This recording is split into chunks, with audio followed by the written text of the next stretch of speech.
The Art of War by Sun Tzu, translated by Lionel Giles. Part 1. Laying Plans. Sun Tzu said, "The art of war is of vital importance to the state. It is a matter of life and death, a road either to safety or to ruin. Hence it is a subject of inquiry which can on no account be neglected.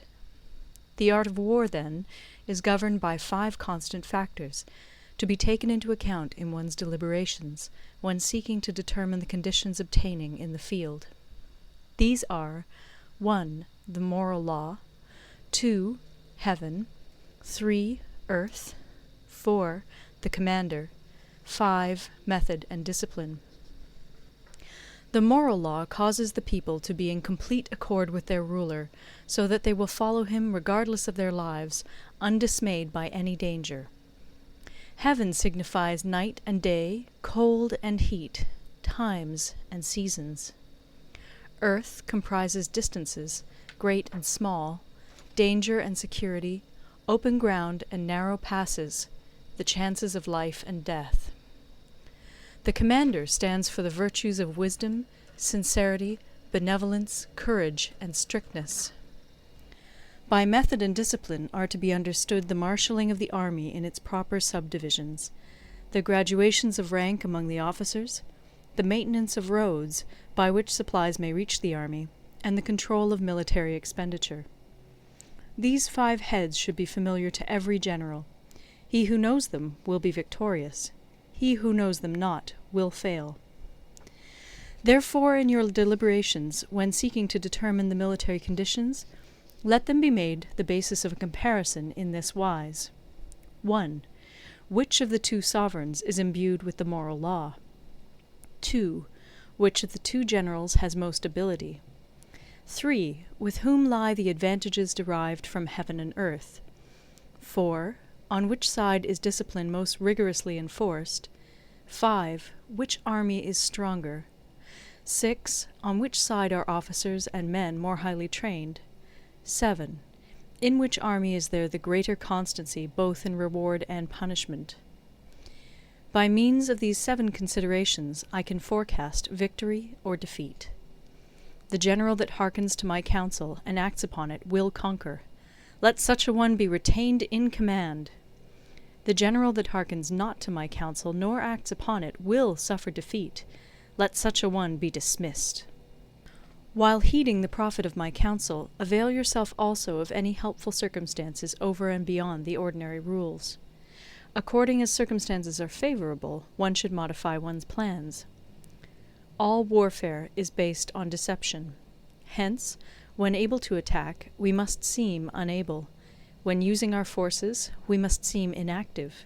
When we are near, we must make the enemy believe we are far away. When far away, we must make him believe we are near. Hold out baits to entice the enemy, feign disorder, and crush him. If he is secure at all points, be prepared for him. If he is in superior strength, evade him. If your opponent is of choleric temper, seek to irritate him. Pretend to be weak, that he may grow arrogant. If he is taking his ease, give him no rest. If his forces are united, separate them. Attack him where he is unprepared. Appear where you are not expected. These military devices, leading to victory, must not be divulged beforehand. Now the general who wins a battle makes many calculations in his temple ere the battle is fought. The general who loses a battle makes but few calculations beforehand. Thus do many calculations lead to victory, and few calculations to defeat.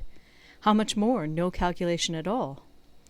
It is by attention to this point that I can foresee who is likely to win or lose. End of Part 1. Part 2. Waging War.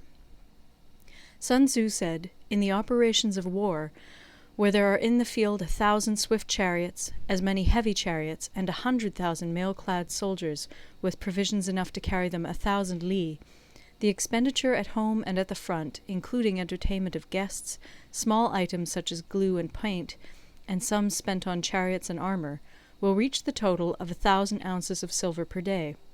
Such is the cost of raising an army of 100,000 men. When you engage in actual fighting, if victory is long in coming, then men's weapons will grow dull and their ardour will be damped. If you lay siege to a town, you will exhaust your strength. Again, if the campaign is protracted, the resources of the state will not be equal to the strain. Now, when your weapons are dulled, your ardour damped, your strength exhausted, and your treasure spent, other chieftains will spring up to take advantage of your extremity. Then no man, however wise, will be able to avert the consequences that must ensue. Thus, though we have heard of stupid haste in war, cleverness has never been seen associated with long delays. There is no instance of a country having benefited from prolonged warfare. It is only one who is thoroughly acquainted with the evils of war that can thoroughly understand the profitable way of carrying it on. The skilful soldier does not raise a second levy. Neither are his supply wagons loaded more than twice. Bring war material with you from home, but forage on the enemy. Thus the army will have food enough for its needs. Poverty of the state exchequer causes an army to be maintained by contributions from a distance. Contributing to maintain an army at a distance causes the people to be impoverished. On the other hand, the proximity of an army causes prices to go up, and high prices cause the people's substance to be drained away.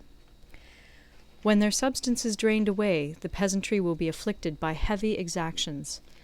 With this loss of substance and exhaustion of strength, the homes of the people will be stripped bare, and 3/10 of their income will be dissipated, while government expenses for broken chariots, worn-out horses, breastplates and helmets, bows and arrows, spears and shields, protective mantles, draught oxen, and heavy wagons will amount to 4/10 of its total revenue. Hence, a wise general makes a point of foraging on the enemy. 1 cartload of the enemy's provisions is equivalent to 20 of one's own, and likewise a single picul of his provender is equivalent to 20 from one's own store. Now, in order to kill the enemy, our men must be roused to anger. That there may be advantage from defeating the enemy, they must have their rewards. Therefore, in chariot fighting, when 10 or more chariots have been taken, those should be rewarded who took the first. Our own flags should be substituted for those of the enemy, and their chariots mingled and used in conjunction with ours. The captured soldiers should be kindly treated and kept. This is called using the conquered foe to augment one's own strength. In war, then, let your great object be victory, not lengthy campaigns.